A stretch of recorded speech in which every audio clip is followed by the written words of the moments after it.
Hi, good morning, and welcome to another episode of the Teachings of the Rebbe, 5711.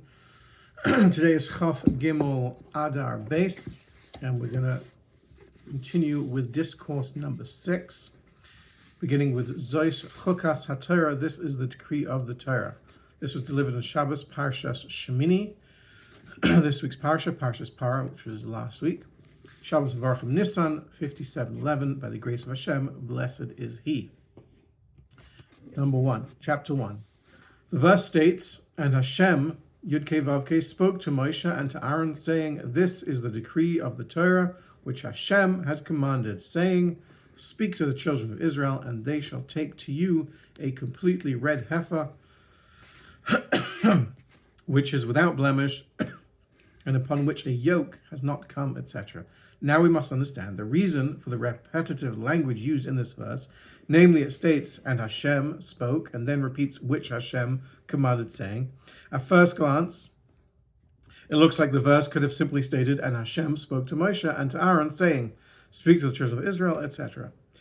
Additionally, we must understand why the name Hashem, Yud-Kei Vav-Kei, is repeated twice, as opposed to simply stating, "And Hashem spoke. This is the decree of the Torah that I have commanded," or something to that effect. Now, about this commandment, this mitzvah, the Medrash relates that Shlomo said, "About all these things, that is, all the other commandments of the Torah, I have knowledge," that is, he grasped the reasoning for all of these, "but in the case of the red heifer, I have investigated it, inquired into it, and examined it. I thought I could fathom it, but it eludes me." This must be better understood because of the various commandments of the Torah. A number of them are also in the category of decrees, of chukim. In what way does the commandment of the red heifer differ from them? That is, when it came to grasping the reasons for the other mitzvahs, including the decrees, the chukim, Shlomo HaMelech, King Solomon, was indeed able to grasp them. However, it is specifically about the mitzvah, the red heifer, the Parah Aduma, that he stated, "It eludes me." Additionally, it is stated in Midrash regarding the verse, "Speak to the children of Israel, and they shall take to you a completely red heifer," that the Holy One, blessed is He, said to Moshe, "To you I will reveal the reason for the red heifer, but for others it will be a decree without reason." This too requires explanation, for it seems to indicate that when it comes to all the other decrees, the chukim of Torah, there are others who know or who knew their reasons, even excuse me, even if they were only special individuals. Therefore, it is not understood why it is specifically the commandment of the red heifer that they were incapable of knowing its reason, and that the reason was revealed to Moshe only. Chapter 2. Now, the explanation of the matter may be understood through understanding the verse and the chayos, that were running and returning. The simple interpretation of this verse is that it refers to the holy living angels, the chayos hakodesh, that are in a state of running, ratzah, and returning, shav. However, there is another explanation of this verse, namely that it refers to the light and godly vitality, the chayos, that likewise is in a state of running, of ratzu, and returning, shav. Nevertheless, these two interpretations convey the same point, which is that the reason that the holy living angels, the chayos, are in a state of running, ratzu, and returning, shav, is because the godly vitality, the chayos, that brings the worlds into existence and enlivens them, is in a state of running, ratzu, and returning, shov. And this vitality is in all worlds, from the beginning of all levels to the end of all levels, which therefore also includes the angelic beings known as the holy living angels, the Chayos HaKodesh. Now, since every action brings about a reaction that is similar to the action, therefore the godly vitality, the Chayos that enlivens them, causes them to be in a state of running, ratzu, and returning, shav. And this is likewise the case with the lower creatures who appear to exist as independent beings, and they too possess this aspect of running and returning, which is the matter of the beating of the heart. Nevertheless, there is a difference between the lower creatures and the holy living angels, the Chayos HaKodesh. That is, the holy living angels, the Chayos HaKodesh, and this applies to all supernal creations, sense the godly vitality, and as a byproduct, they thus also sense the running and returning that is within it. Thus, for them, the experience of running and returning of the ratzah and the shov is openly revealed, and this is not the case, however, with the lower creatures who do not sense the godly vitality, the chayos, that brings them into existence and enlivens them. Thus, the experience of the running and returning is concealed from them. In other words, it is latently there in matters that are not tied to their choice, such as the involuntary beating of the heart, wherein we see that they do indeed possess this matter of running and returning. However, when it comes to matters that are tied to their own toil in the service of Hashem, blessed is He, they do not possess this matter of running and returning, at least not in a revealed way. Chapter 3. The explanation of the matter is as follows. It is known that the light and vitality that enlivens the world and brings the creatures into being is only the aspect of a glimmer of the light of Hashem, blessed is He. And this is as stated, your kingship is the kingship of all worlds, and as known, the aspect of kingship of Malchus is only a glimmer of the light of His being, blessed is He. This is like what we recite, then His name as king was coronated over them. Now just as the name is but a mere glimmer, that does not reach the very essence of His being at all, so likewise in regard to godly vitality that enlivens the world, the worlds, and brings them into existence, it is a mere glimmer of His vitality.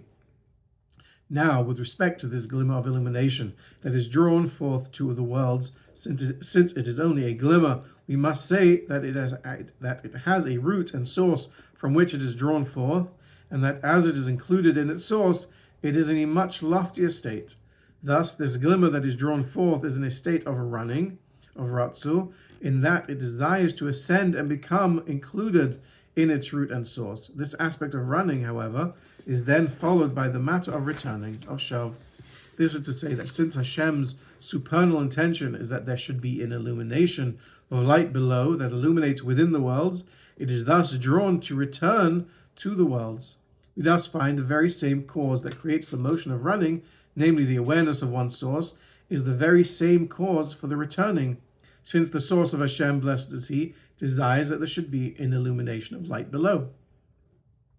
Now the fact that there are beings who are not in a state of running and returning is because they do not have awareness of their source and are not in a state of adhesion, dveikus, to their source, and the same applies to human souls. For although it is known that souls are godliness that has been transformed into created beings, nevertheless, they are in the category of novel created beings, and as such, they are not in constant motion of running and returning. That is, at times, souls are at motion in their service of Hashem, blessed is He, and at times they are not. As explained above, the reason is that this vitality, the chayos, which is in a state of running and returning, is only the aspect of a glimmer. Thus, though this vitality is indeed a cause for them to be capable of entering into a state of running and returning, it is also necessary to have a sense and awareness of one's source, that is, Hashem, blessed is He, and to adhere, dveikus, to Him. Thus, those creatures who do not possess an awareness and sense of their source are not in a state of running and returning. Now, all the above was stated in regard to the manifest soul known as the neshama. As known, the soul is called by 5 names: nefesh, ruach, neshama, chaya, and yechida. The transcendent aspects, which are the chaya and the yechida of the soul, are bonded and cleaved to you in a state of constant motion of running and returning. However, this is not the case regarding the manifest aspect of the soul, which are the nefesh and ruach and the neshama. They are not in a constant state of running and returning. It thus is necessary for them to serve Hashem, blessed is He, specifically by way of toil. And the same is true of lights, iris, and vessels, kalim. That is, the lights, the iris, are in a state of recognizable adhesion to their source and are thus in a state of running and returning. In contrast, the receptacles, the kalim, are not in a recognizable state of adhesion to their source, and therefore, in and of themselves, are not in a state of running and returning. It is only when the light becomes revealed and illuminates within the vessels that they too come to a state of running and returning. Furthermore, this matter that in and of themselves the receptacles are not in a state of running and returning is an additional cause for the matter of running and returning of the light, of the or. Namely, because the receptacles are not in a state of running and returning, they clearly are something of an opposing force to the lights. Because of this, the light comes to be in a state of running to return to its source, wherein the godly vitality is felt, and moreover, even as the light is drawn forth to manifest within the receptacles, the kalim, in a way of returning, and since it becomes manifest in something that is its opposite, it cannot become truly settled within the vessels. Thus, because of this, the manifestation is only temporary. And this is comparable to the relationship between the body and the soul. Since they are two opposites, their bond is only through the power of He who does wondrous things. Blessed is He. Thus, the vitality of the soul within the body is likewise in a way of running and returning.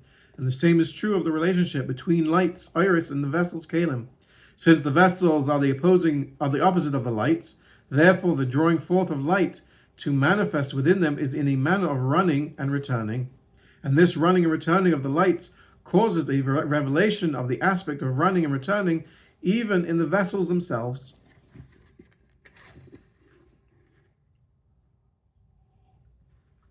Up to chapter 4.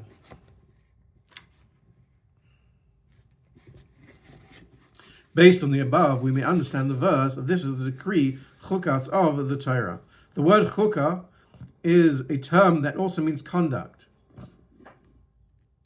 As we see from the verse, were it not for my covenant day and night, I would not have established the laws by which I conduct chukais, the heaven and the earth. In other words, the conduct of the Torah is likewise in a way of running and returning. This is as stated from his right hand, a fiery law unto them. And as known, the right is the aspect of the drawing forth of influence, which is the aspect of returning. In contrast, the fiery law is an aspect of ascension, like fire, the nature of which is to ascend. It therefore indicates the aspect of running, of ratzu. And these aspects are likewise drawn forth in the performance of the mitzvahs themselves, for as known, Torah study is greater because it leads to the performance of the commandments in action. Thus, the mitzvahs are likewise in a state of running and returning, and these being the two aspects of the positive commandments, the mitzvahs aseh, and the prohibitive commandments, the mitzvahs lo aseh. That is, the positive commandments, the mitzvahs aseh, which bear the responsibility to actively do them, are in a way of returning. In contrast, the prohibitive commandments, the mitzvahs lo aseh, are fulfilled by desisting from doing, and thus are an aspect of withdrawal and running. This may likewise be applied to the matter of the red heifer, which also involves this matter of running and returning. For the purifying waters of the sin offering contain the burnt ashes and the living spring waters. The ashes were made by burning the red heifer and is the matter of running, whereas the living spring waters are the aspect of returning, since the nature of water is to descend from a high place to a low place. Now, the reason the commandment of the red heifer is specifically called the decree, chukas, of the Torah is because the aspect of running and returning of the red heifer have an advantage over and above the running and returning of all other commandments. For in regard to all other commandments, each one is a particular in that there are mitzvahs that are in the aspect of running and there are mitzvahs that are in the aspect of returning. In contrast, the commandment of the red heifer is a single general commandment that includes both aspects of running and returning as one. Notwithstanding all the above, we still do not understand how this matter applies to Moshe and King Solomon, Shlomo HaMelech. Namely, they grasped the reasons for all the other mitzvahs, but about the commandment of the red heifer, the Holy One, blessed is He, said to Moshe, to you I will reveal the reason for the red heifer, but to others it will be a decree without reason. And Shlomo HaMelech said, I thought I could fathom it, but it eludes me. At first glance, if the advantage of the red heifer over and above the other mitzvahs is like the advantage of a general principle, a klal, over and above a particular principle, a parat, then if Shlomo HaMelech grasped all the other mitzvahs, that is the particulars, should he not have also automatically grasped the general principle, the klal? For as known, the general principle, the klal, is the sum total of its particulars, of the parat. In addition, it is not understood why the Holy One, blessed is He, said to Moshe, to you I will reveal the reason for the red heifer, but not to anyone else.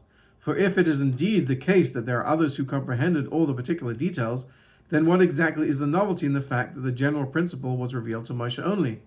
Therefore, we must say that the running and returning of the red heifer is in a way that is entirely beyond all other mitzvahs.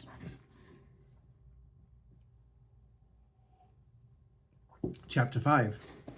The explanation of the matter is as follows. We explained before that the cause of the running and returning is in having a sense of one's source. However, there is a limitation to this, since it all depends on the manner that one senses his source, and according to the elevation of the source. In other words, all this is only applicable when the source has some relation to an other, which is the light of how Hashem, blessed is He, fills all worlds.